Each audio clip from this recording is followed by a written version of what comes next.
Fatalo fatu ila whaafonga Samoa nei fo e so fau malo le soifua. Le tautua fai pea lau Samoa Entertainment TV mai Samoa ai usi mai al whaafonga i whaapoponga o na Atamua i nei aso.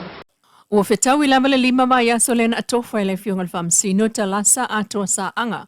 Mo le whamasinonga le toono na molia e leo I le tau whaaleanga, whaalumaluma, ma le tau pulepule. O nā molianga uma so tanga I le video Samuelu le au I lungo le Facebook ma le tautaiae, le ana whaatautai le fionga Asiata mai New Zealand, peitai. Na whaaulu ai tangi le fionga le komsina o leo au apa aulongo I tino Filipo, le ala il puleri moni a yafi ma meide I kai. Mai le fetus fulono moli maua leo sa avantua I le lisi I le whamasinonga e langolango I nai le lato tangi. E le uma ona au mai I luma e le lato lo I le fionga tai ma le langi le ina for Strickland. Ma wha umai e le whaamsino le fionga talasa le whaamsinonga na nafi. Lua 5 o Iuni I le umai o le moli maua le tamaita e mai Australia ia po wha Asia. O lana moli mauna ia I o inai o le whaamtalanga na avatu e leo ia te ia whaapesa ta ulo na ingoa le whaamtalanga sivai. Sama sani o na lao e sa vali pe koleni fo I maui atu le mga ala. Sa iai le ta vale le ala, peitai. Na ia te ena, ele eise taimina la sa vali ai ma sivai, mai na te Leilua fo I sivai. Ai na ia ta ule amatanga o lan whaamtalanga. Ele ainga ia sivai, ai ole lato au ainga na renta I sivai. E loa fo I elon tina, ia liua, o le uso sivai. Le lua o lua lea nau e sepe na move out tuai, aina no foi lava Samuelu ma sivai mo sina taimi. Aina wha te ia le ta olo na ingoe le whalavelave e na te Leilua, ma na te Leilua fo I ta valeri moni. O ia le mana o ia iso na sootanga le mata upu, ma ia I o ina le tala le lo ia a sivai. E le se tala sivai sa luo e sa vali o fo ia sivai, e le o ta ua sa luo. Sa whaiatu e leo le tala, ma ia tali e sa o le lei. Ma whaiatu ia I le lo ia o le mafu angal na o lo te ena o no lo wita I le toso wai tuai ma oe I le mea lea sa o le lei. O lana tali na whaate ia I le sau I Samoa ai whaiatu le whaamtalanga. Ma e le fia e tuulo na ingoe mea whaapolkiki, ma ia I oe wā tili ai I le tauai o le ingoa rimoni. Ma ia tau, o tau fualo na ingoa aina te Leilua sa mea. Na wha umai I nā mōli maua leo ma umai fo I man whaamsinonga o mōli anga leo whaasanga I le to ono. E au fia I la auli al mali e tō plata I vāo fe pulea I whaasavalu. Li o whaatau malama, Lisa Schmidt, Samuelu le au masivai kepi. Mātangi aia le imana o mia o na tula I nisi o le tu te te. O lato whaamtalanga tusia sa tō laulau I le vai a Samoa mua. Ma ua I mai ai mōli maua leo e whaamao ni ala tō mōli anga. Lea nā tangi ai le lape o le whaatinonga o whaamaumau ngā leo. I le ai o ni ala tau notebooks ma running sheets o se vai ngā tā ua o le ta iala o ngā ruenga wha leo. E au fi ai ma le pui o lātou. Ai o taimi o mata upu tau whaamsinonga e peo na whaatino ai I le whaama le awhawai aso. Ma polo I ai, e le whaamsino. Lo ia I o atu le sono se tema. U whaulu atu ala tau whola sanga. Mo le ilo ina o nā whola sanga. O le awhaia I le aso o le masino o ke topa lua o lua 5. Ma le whaamsinonga I tua CV savai I le aso lulu na nafi lua 5 Iuni lua o lua 5. Ua tā mauai le whaasa oina leo le swafa matai o le watea plata I vāo Forces Schmidt. O le swafa matai o la au le maari etua sa masani na angia I tua inga a le taitai o le tua ngai tula e pasa I lele malia le ngaoi ma ia tua ia ele aise la au le maari etua le palmene o Samoa. O le aso nafi lua 5 Iuni lua o lua 5 u wha maualo I ai. Le wha maonia e le wha masinonga. Le wha asa oina o le suafa matai o le watea plata I vau fosi ile la aulia le mali e toa. Ma polo I ai le stala. Ia wha mawina le suafa la aulia le mali e toa le watea plata I vau fosi ile le stala o matai Samoa. Ina ua wha amalia ina le wha amsinonga I mauna tu inatu. E le tu talo sanga mua e langolango ai e tatau na wha asa o le ingoa o la aulia le mali e toa o le watea mō wha maumaunga. Ua talia le talo sanga ala si fitu ono 5 fitu. Ua whaamalia ina fo il whaamsinonga ila na iloilonga o lo tala whea ngai le talo sanga. Ma le tula fono whanua maswafa lua o ma le tula fono teu. O tula fono whanua maswafa lua o lua 5. Ua mai a fo il taimi whaatulanga ina sa whaasarala wai ile sa vali. Talu mai le taimi na taunu wai ile le stala ya mati ma whaalawi loa I lunga o le sa vali ya aperila lua o lua 5. ia talusanga. O le sao fai, sa faatino ia au kusa o lua se fulu a feiva se lau iwa ono. O le matu pala pala o le tautua le watea le nuu ma le malo. Mai o le swafa la aulia le mali e toa a mawai le tangata na ave iai le matu pala pala o na taati aile a inga mo le whaal tolu. O le swafa la auli o le sao au manga. O le la aulia le mali e toa o le swafa matai. O le laulau o whaamsino e au fiai le sunga le au pepe whatupula lua whalealo mi kai le tofete matapua i kamu po tongi. O le whataua o la waia te tau le isi lea vaenga. O lo tu itu ia tuai pēr le pulenga o komsina o whainga palota il whaatinoina o lau palota ai maise o le stala o lau swafa.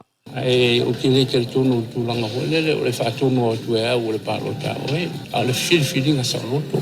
Ia maola o ia tsau foi o te whaongaina o te whiwhiri ai le tangata ua oiloa maanga waa e na te tau aveina le tofi o le i tu malo. O le tāua lava o laua ia te tau ia o laua ia tau no whaia ia ona whaaleo se manaonga o no i te tono lo rena e mkai ona. Whamana atu mai pia le officer komisi o whainga pālota a whai o laua ia te tau o lau lava lea o e whiriwhilinga sa o loto o i e tonu ai le sao i lo wanga i mai e whaatino le resitala. I ona i le no whanga i le whalta alo i tona i mato le team 1 o le tā te piuring whapia i me le officer au tu i molino u. Taimine o lo umi lava laina il whale o whaiai le stala. Ma ua sili el se fulu a whetangata na le stala mai sota inga tele vavi.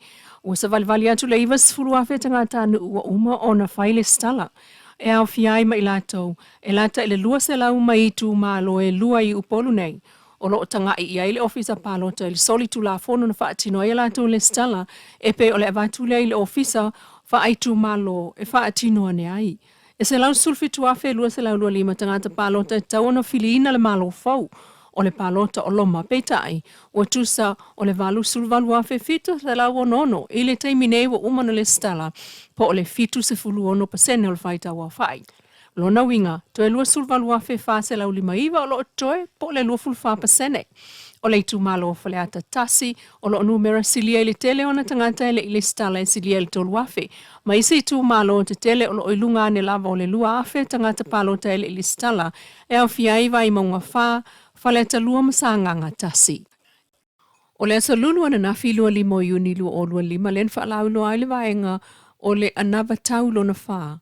Alvaeng wha upawhai el HRPP, po o le pati o lo puipuia ia tau tangata. O ia anava tau o lo fola alvaeng wha upawhai, o polomisi mai mo le atunu, pe a whai e manuia il palo te tele, le e whai ia au kuso lua iwa. O le anava tau len fola nafia au fia ia tina el tau langa i sale longa. Fau si o le faltera le ofisa le malo, le marketi fau, fale mai mo savai o le mota whaamsino, ofisa o leo la o le universite, fa leo le malai lele maota, fa awau famlanga inga le vau tutuila, fa atulanga se industrial zone, fau sia se fale mo fonotanga, malai ta alo mo sa la fai, fau sia awala savali o le wafu ya sau, ala lau papa i sa pali i malana o le ala lau papa mo le motu, i le lua o tolu lima, u fau sia se awala lau papa mo savai ima upolo manona mapulima. Si tia tau sanga e li taia mai ngā luenga, whaatūsam tā ngā luenga fōu e ngai al polkalame o le kola, pe lenga, supa, ale vaenga wha upu whai. E tolu ana watau lea o mai ona lātou fola mua e pei o ye le kola, po le cost of living allowance, a wātangata umo le tunu, o se tau i lea i le tau ngata ai o le soifuanga i le taiminei. O le anava tau lona lua o le pe lenga po le Pension Ensuring Lasting Empowerment Golden Age, po le pensiona mo tangata mātua lea o le asui tausanga e amata atuai. E pe o le ono tasianga i lunga le selau tausanga le mātutua o le awha amanuei ina le pensiona tangata mātua amata atu i le lua selau tolu selau wha selau e o a lima selau tālai le māsina.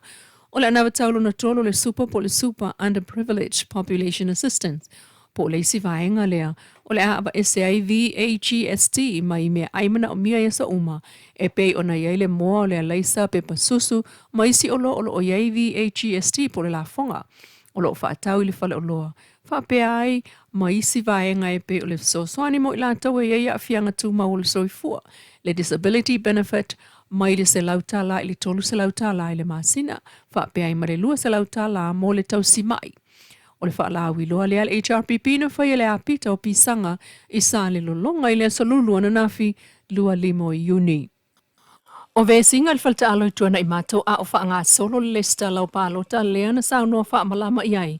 Le komisina o le ofisa palota le sunga to le Fort John Stanley le mea na tupu ma le mafuanga. O le whawhitau la le ngā kūra I mai. O le ungari, ia wawaku ngei, ma le uso ka malo. Ia, o le ngā siake kuruma iga ko pepa hui verify ai. Ia le lai, le apone o kumanato. Whakonguna I le au whainga wenga I le whainga wanga I konga le skala. O ngai leo ato peitai. Ia, wala whaupu ma mawha le au whainga wenga. Upu tau whamata. Ia, o le ngā rangkula I mai ai. So whape mai tūla whono. So se tangata whaalawe ina le ngā luenga le komisina. Po I la tō ua tō fia whaatino ngā luenga. E mō lia I la ro tūla whono. Ia pio le se inga na. Ai ma fua lawa I le leo tō tangata I le atua la tō pepa I mō mia. Taimine o lo umi lava laina I le whale o whaiai le stala.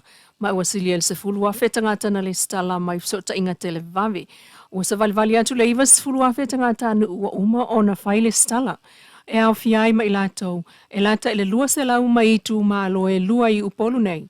O lo tanga I ai le ofisa palota I le soli tu la fono na whaatino e latou le stala, e pe o le avatu le le ofisa whaaitu ma lo e whaatino ane ai.